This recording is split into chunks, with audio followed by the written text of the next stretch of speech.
ಆತ್ಮೀಯ 10ನೇ ತರಗತಿಯ ಮುದ್ದು ವಿದ್ಯಾರ್ಥಿಗಳೇ, ಸುಧನ್ವ ಕನ್ನಡ ಚಾನಲ್ಗೆ ಸ್ವಾಗತ. ಗಾದೆ ಮಾತುಗಳು ಹಿರಿಯರ ಒಂದು ಮಾತುಗಳು ಅಂತ ನಮಗೆಲ್ಲರಿಗೂ ಗೊತ್ತು. ಇಂತಹ ಗಾದೆ ಮಾತುಗಳು ನಮ್ಮ ಜೀವನದಲ್ಲಿ ಬಹುಮುಖ್ಯ ಪಾತ್ರವನ್ನು ವಹಿಸ್ತಾವು ಅಂತ ನಮಗೆಲ್ಲರಿಗೂ ಗೊತ್ತು.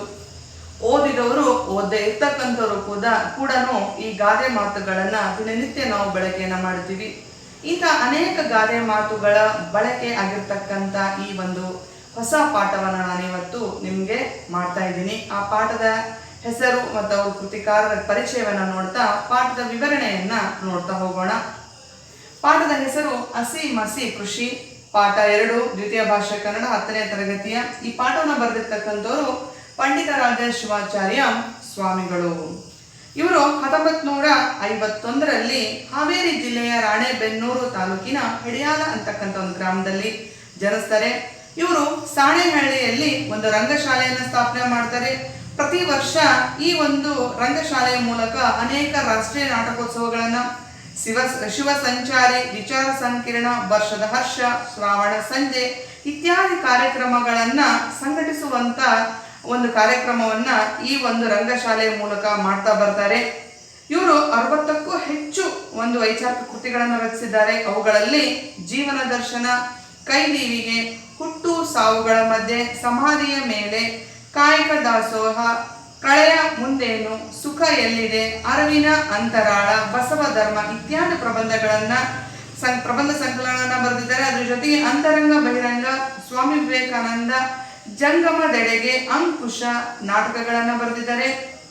ಶಿವಾನುಭವ ಪ್ರವಾಸ ಕಥನವನ್ನು ಬರೆದಿದ್ದಾರೆ.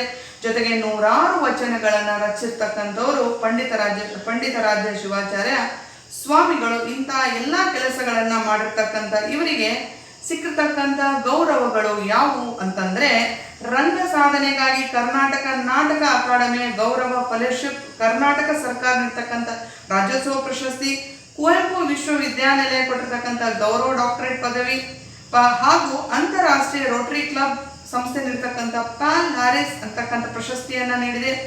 ಇವರು ರಂಗಜಂಗಮ ಎಂದೇ ಖ್ಯಾತರಾಗಿದ್ದಾರೆ. ಯಾವ ಹೆಸರಿನಿಂದ ಇವರು ಪ್ರಸಿದ್ಧರಾಗಿದ್ದಾರೆ? ರಂಗಜಂಗಮ ಅಂತಕ್ಕಂಥ ಒಂದು ಹೆಸರಿನಿಂದ ಪ್ರಸಿದ್ಧಿಯಾಗಿದ್ದಾರೆ. ಪ್ರಸ್ತುತ ಹಸಿ ಮಸಿ ಕೃಷಿ ಈ ಪಾಠವನ್ನ ಲೇಖನವನ್ನ ಅವರ ವ್ಯಕ್ತಿತ್ವ ಅಂತಕ್ಕಂಥ ಒಂದು ಪ್ರಬಂಧದಿಂದ ಆಯ್ದುಕೊಳ್ಳಲಾಗಿದೆ. ಹಾಗಾದ್ರೆ ಹಸಿ ಮಸಿ ಕೃಷಿ ಈ ಪಾಠದ ಒಂದು ವಿಶೇಷತೆ ಏನು? ಹಸಿ ಅಂದ್ರೆ ಏನು?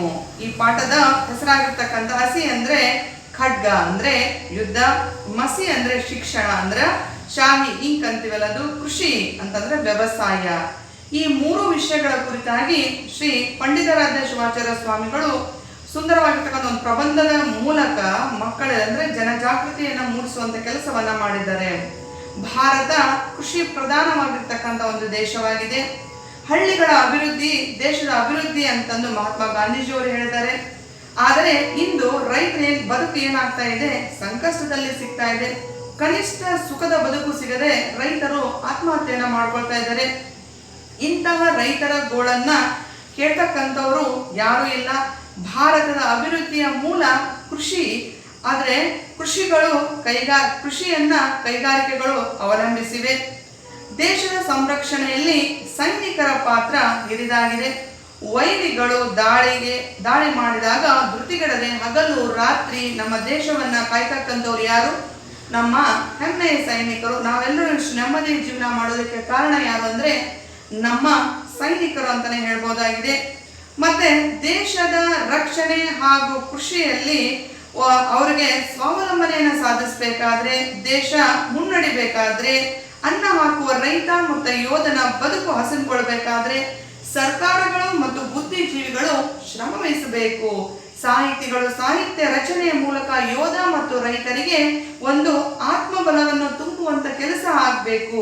ದೇಶದ ಸಂರಕ್ಷಣೆ ಹಾಗೂ ಅಭಿವೃದ್ಧಿ ಯೋಧ, ರೈತ ಮತ್ತು ಸಾಹಿತಿ ಈ 3ರಲ್ಲಿ ಅಡಗಿದೆ ಅಂತಕ್ಕಂಥದ್ದು ಈ ಪಾಠ ನಮಗೆ ತಿಳಿಸ್ಕೊಡ್ತಾ ಇದೆ. ದೇಶದ ಪ್ರಗತಿ, ಜನರ ಉದ್ಧಾರ ಯಾವುದನ್ನು ಅವಲಂಬಿಸಿದೆ ಎನ್ನುವ ಪ್ರಶ್ನೆಗೆ ಒಬ್ಬೊಬ್ಬರು ಒಂದೊಂದು ಉತ್ತರವನ್ನ ಕೊಡ್ತಾರೆ. ವೈಜ್ಞಾನಿಕ ಬೆಳವಣಿಗೆ ನಿಜವಾದ ಪ್ರಗತಿ ಅಂತ ಹೇಳ್ತಾರೆ. ದೊಡ್ಡ ದೊಡ್ಡ ಅಣೆಕಟ್ಟುಗಳ ನಿರ್ಮಾಣವೇ. ಅಣೆಕಟ್ಟು ಅಂದ್ರೆ ಒಂದು ನದಿಗೆ ಅಡ್ಡಲಾಗಿ ಕಟ್ಟಿರ್ತಕ್ಕಂಥ ಡ್ಯಾಮ್ ಅಂತ ನಾವಿಲ್ಲಿ ಹೇಳ್ಬೋದಾಗಿದೆ. ಜನರ ಉದ್ಧಾರದ ದಾರಿ, ವಿದ್ಯುತ್ ಉತ್ಪಾದನೆ ಇವೆಲ್ಲಕ್ಕೂ ಮೂಲ ಪ್ರೇರಣೆ ಎನ್ನೆಲ್ಲ ಹೇಳಬಹುದು. ಆದರೆ ನಮ್ಮ ಹಿರಿಯರು ಹೇಳುತ್ತಿರ್ತಕ್ಕಂಥ ಮಾತುಗಳು ಸ್ವಲ್ಪ ಅದರತ್ತ ನಾವು ಗಮನ ಹರಿಸಬೇಕಾಗಿದೆ. ದೇಶದ ಪ್ರಗತಿ, ಜನರ ಉದ್ಧಾರ ಹಸಿ ಮಸಿ ಕೃಷಿಯನ್ನ ಅವಲಂಬಿಸಿದೆ. ಅಂದ್ರೆ ಹೀಗಂದ್ರೆ ಏನು ಅಂದ್ರೆ, ಹಸಿ ಅಂದ್ರೆ ಯುದ್ಧ, ಯುದ್ಧ ಅಂತಂದ್ರೆ ಸೈನಿಕರು, ಸೈನಿಕ ಬಲ, ಸೈನ್ಯ ಬಲ ಇದ್ದಾಗ ದೇಶದ ಸಂರಕ್ಷಣೆ ಸಾಧ್ಯ. ಇಲ್ಲದಿದ್ದರೆ ಬೇರೆ ದೇಶದವರು ಸುಲಭವಾಗಿ ನಮ್ಮ ದೇಶದ ಮೇಲೆ ದುರಾಕ್ರಮಣ ಅಂದ್ರೆ ಮೋಸದಿಂದ ನಮ್ಮನ್ನ ದಾಳಿ ಮಾಡಬಹುದು, ಯುದ್ಧ ಸಾರಬಹುದು, ನಮ್ಮನ್ನ ಗುಲಾಮರನ್ನಾಗಿ ಮಾಡ್ಕೊಳ್ಬಹುದು. ಆದ್ದರಿಂದ ದೇಶದ ರಕ್ಷಣೆ ಯಾರ ಹೊಣೆ ಅಂತಂದ್ರೆ, ಯಾರ ಕೈಯಲ್ಲಿದೆ ಅಂತಂದ್ರೆ ಸೈನಿಕರು. ಅವರು ಪ್ರಬಲರಾಗಿದ್ರು ಅಂದ್ರೆ ದೇಶವನ್ನ ರಕ್ಷಣೆ ಮಾಡಲು ಸಾಧ್ಯ. ಇಲ್ಲದಿದ್ದರೆ ಬಲಿಷ್ಠವಾಗಿರ್ತಕ್ಕಂಥ ದೇಶ ಎಲ್ಲರನ್ನು ಹೊಡೆದು ಹಾಕಿ ತನ್ನ ಸೂರ್ಯ ಮುಳುಗದ ಸಾಮ್ರಾಜ್ಯವನ್ನು ಸ್ಥಾಪಿಸಿ ಸರ್ವಾಧಿಕಾರಿಯಂತೆ. ಅಂತಂದ್ರೆ ಈ ಹಿಂದೆ ಬ್ರಿಟಿಷರು, ಸೂರ್ಯ ಮುಳುಗದ ಸಾಮ್ರಾಜ್ಯ ಅಂದ್ರೆ ಬ್ರಿಟಿಷರು ಈಗಾಗಲೇ ನಮ್ಮನ್ನ ಹೆಂಗ್ ಆಳ್ವಿಕೆ ಮಾಡಿ ಹೋದ್ರು, ನಮ್ಮ ಸೈನಿಕರು ಬಲಾಢ್ಯರಾಗದೆ ಇದ್ರೆ ಮತ್ತೆ ಅವರು ಸರ್ವಾಧಿಕಾರಿಯಂತೆ ಮೆರೆಯಬಹುದು. ಆದ್ದರಿಂದ ನಮ್ಮ ರಕ್ಷಣಾ ಪಡೆ ತುಂಬಾ ಪ್ರಬಲವಾಗಿರ್ಬೇಕು. ಅದಕ್ಕಾಗಿ ಎಷ್ಟೇ ಖರ್ಚಾದರೂ ಚಿಂತೆ ಇಲ್ಲ ಎನ್ನುವರು. ನಿಜಾನೇ, ಈ ಒಂದು ಸೈನಿಕರು ಅವರು ನಮ್ಮ ದೇಶವನ್ನ ಕಾಯ್ತಾರೆ ಅಂದ್ರೆ, ಶತ್ರುಗಳಿಂದ ನಮ್ಮನ್ನ ಕಾಪಾಡ್ತಾರೆ ಅಂದ್ರೆ ಸೈನಿಕರು ಇಲ್ಲಿ ಮಹತ್ವದ ಕೆಲಸವನ್ನ ಮಾಡ್ತಾರೆ ಅಂತಂದ್ರೆ ಅವರಿಗೆ ಏನು ಅವರ ರಕ್ಷಣಾ ಒಂದು ಕೌಶಲ್ಯದಿಂದ ನಮ್ಮ ದೇಶದ ಬಜೆಟ್ ಅಂದ್ರೆ ಆಯವ್ಯಯ ಸಮತೋಲನ ಮಾಡ್ತಕ್ಕಂಥ ಒಂದು ಪಟ್ಟಿ. ಈ ಒಂದು ಬಜೆಟ್ನಲ್ಲಿ ಹೆಚ್ಚಿನ ಭಾಗ ರಕ್ಷಣಾ ವಿಭಾಗಕ್ಕೆ ಮೀಸಲಾಗಿಟ್ಟಿರೋದನ್ನ ನಾವು ನೋಡ್ಬೋದು. ಬಜೆಟ್ ಮಂಡನೆ ಮಾಡಿದಾಗ ಹೆಚ್ಚಾಗಿ ಯಾವುದಕ್ಕೆ ಒಂದು ಒತ್ತನ್ನು ಕೊಡ್ತಾರೆ ಅಂದ್ರೆ ರಕ್ಷಣಾ ಇಲಾಖೆಗೆ. ಯಾಕಂದ್ರೆ ನಾವೆಲ್ಲರೂ ನೆಮ್ಮದಿಯ ಜೀವನವನ್ನ ಮಾಡಬೇಕು ಅಂದ್ರೆ ನಮಗೆ ಯಾವ ಕಾರಣಲ್ಲೇ ಸೈನಿಕರು. ಹಾಗಾದ್ರೆ ಸೈನಿಕರೊಬ್ರೇನಾ? ಮತ್ಯಾರು ನಮ್ಮನ್ನ ಕಾಪಾಡೋರು ಅಂತಂದ್ರೆ, ರಕ್ಷಣೆಗಿಂತ ಮುಖ್ಯವಾದದ್ದು ಮಸಿ ಅಂತಂದ್ರೆ ಶಾಹಿ ಅಂದ್ರೆ ಶಿಕ್ಷಣ, ಸಾಹಿತ್ಯ ರಚನೆ. ಪೆನ್ನು ಖಡ್ಗಕ್ಕಿಂತ ಅರಿತ. ಪೆನ್ ಇದೆ ನೋಡ್ರಿ, ಈ ಪೆನ್ನಿನಿಂದ ನಾವು ಯುದ್ಧವನ್ನ ಮಾಡ್ತಕ್ಕಂಥ ಖಡ್ಗದಿಂದ ಆಗದಂತ ಕೆಲಸವನ್ನ ನಾವು ಪೆನ್ನಿನಿಂದ ಕೂಡ ಮಾಡಬಹುದು. ಅಂದ್ರೆ ಸಾಹಿತ್ಯದ ಮೂಲಕ ಎನ್ನುವಂತ ಗಾದೆಯನ್ನ ಈ ಗಾದೆ ಮಾತು ಹೇಳ್ತಾ ಇದೆ. ಖಡ್ಗದಿಂದ ಸಾಧಿಸಲು ಸಾಧ್ಯವಾಗದ್ದನ್ನು ಪೆನ್ನಿನ ಮೂಲಕ ಸಾಧಿಸಬಹುದು. ಅಂದ್ರೆ ಬರವಣಿಗೆ ಅಷ್ಟೊಂದು ಪರಿಣಾಮಕಾರಿಯಾಗುವುದು. ಪತ್ರಿಕೆ ಒಂದು ಲೇಖನ, ಕಾದಂಬರಿ, ಕತೆ, ಕವನ ಹಲವರ ಬದುಕನ್ನು ಬದಲಾಯಿಸಬಲ್ಲದು. ಒಂದು ಸರ್ಕಾರ ಉರುಳಿಸಿ ಮತ್ತೊಂದು ಹೊಸ ಸರ್ಕಾರವನ್ನ ತರುವಷ್ಟು ಶಕ್ತಿ ಈ ಒಂದು ಮಸಿಗಿದೆ. ಇದಕ್ಕೆಲ್ಲ ನಾವು ಒಂದು ಉದಾಹರಣೆಯನ್ನ ಹೇಳ್ಬೋದಾದ್ರೆ, ಕುವೆಂಪುರವರು ಬರೆದಿರ್ತಕ್ಕಂಥ ಉಳುವ ಯೋಗಿಯ ನೋಡಲಿ ರೈತ ಗೀತೆ ಅದಲ್ಲ, ಅದು ನಮ್ಮ ರೈತರಿಗೆ ಒಂದು ಉತ್ತೇಜನ ನೀಡ್ತಕ್ಕಂಥ ಒಂದು ಗೀತೆಯಾಗಿದೆ ಅಂತಾನೆ ಹೇಳ್ಬೋದಾಗಿ. ಈ ರೀತಿಯಾಗಿ ನಾವು ಸಮಾಜವನ್ನ ತಿದ್ದೋದಕ್ಕಾಗಿ ಈ ಮಸಿ ಅಂದ್ರೆ ಸಾಹಿತ್ಯದ ಮೂಲಕನೂ ಕೂಡ ನಾವು ತಿದ್ದಬಹುದು ಅಂತಕ್ಕಂಥದ್ದನ್ನ ಇಲ್ಲಿ ಲೇಖಕರು ನಮ್ಗೆ ಹೇಳ್ತಾ ಹೋಗ್ತಾರೆ. ಅಂದ್ರೆ ಈ ನಿಟ್ಟಿನಲ್ಲಿ ಬರವಣಿಗೆ ಹೆಚ್ಚು ಶಕ್ತಿಶಾಲಿ ಆದ್ರೆ ಸಾಹಿತಿಗಳಿಗೆ ನಾಡಿನಲ್ಲಿ ಅಪಾರ ಗೌರವ ಇರುವುದು ಆ ಸಾಹಿತ್ಯದ ಸತ್ವದಿಂದಾಗಿ. ಈ ರೀತಿ ಸಾಹಿತ್ಯ ರಚನೆ ಆಗೋದ್ರಿಂದ ನಮ್ಮ ನಾಡಿನಲ್ಲಿ ಸಾಹಿತಿಗಳಿಗೆ ಅಪಾರವಾದಂಥ ಗೌರವವನ್ನು ನಾವು ನೋಡ್ತಾ ಇದ್ದೀವಿ. ಜ್ಞಾನಪೀಠ ಪ್ರಶಸ್ತಿಗಳನ್ನು ಪಡೆದಿರ್ತಕ್ಕಂಥ ನಮ್ಮ ಕನ್ನಡ ಭಾಷೆ ಅತಿ ಶ್ರೇಷ್ಠ ಭಾಷೆ ಅಂತ ನಾವಿಲ್ಲಿ ಹೇಳ್ಬೋದಾಗಿದೆ. ಅಂತ ಸಾಹಿತಿಗಳ ನಾಡಿನಲ್ಲಿ ಹೆಚ್ಚಿದಷ್ಟು ಪ್ರಗತಿಯ ಮೆಟ್ಟಿಲು ತುಳಿಯಲು ಸಾಧ್ಯ ಅಂತಕ್ಕಂಥದ್ದನ್ನ ಇಲ್ಲಿ ಲೇಖಕರು ಹೇಳ್ತಾರೆ.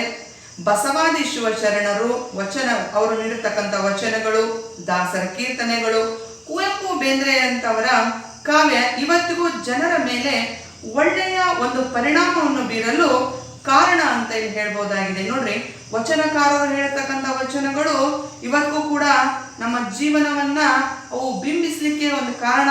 ಕೀರ್ತನೆಗಳು ಆಗಿರ್ಬೋದು, ಅಂದ್ರೆ ಕುವೆಂಪು ಬೇಂದ್ರೆ ಅಂತ ಕವಿಗಳು ಬರೆದಿರ್ತಕ್ಕಂಥ ಒಂದಿಷ್ಟು ಕಾವ್ಯಗಳು ಮತ್ತೆ ಕೃತಿಗಳು ಅವೆಲ್ಲವೂ ಕೂಡ ಜನರಲ್ಲಿ ಒಳ್ಳೆಯ ಒಂದು ಮನೋಭಾವವನ್ನ ಹೆಚ್ಚಿಸಲಿಕ್ಕೆ ಕಾರಣ ಆಗ್ತಿದ್ದಾವೆ ಅಂತ ನಾವಿಲ್ಲಿ ಹೇಳ್ಬೋದಾಗಿದೆ. ಇದನ್ನು ಗಮನಿಸಿ ಹಿರಿಯರು ದೇಶದ ಸಮೃದ್ಧಿ ಮತ್ತು ಪ್ರಗತಿ ಮಸಿಯನ್ನು ಅವಲಂಬಿಸಿದೆ ಎಂದು ಹೇಳಿದ್ದಾರೆ ಎನ್ನುವುದರಲ್ಲಿ ಅದು ಬೇರೆ ಮಾತಿಲ್ಲ ಅಂತ ಇಲ್ಲೇ ಹೇಳ್ಬೋದಾಗಿದೆ.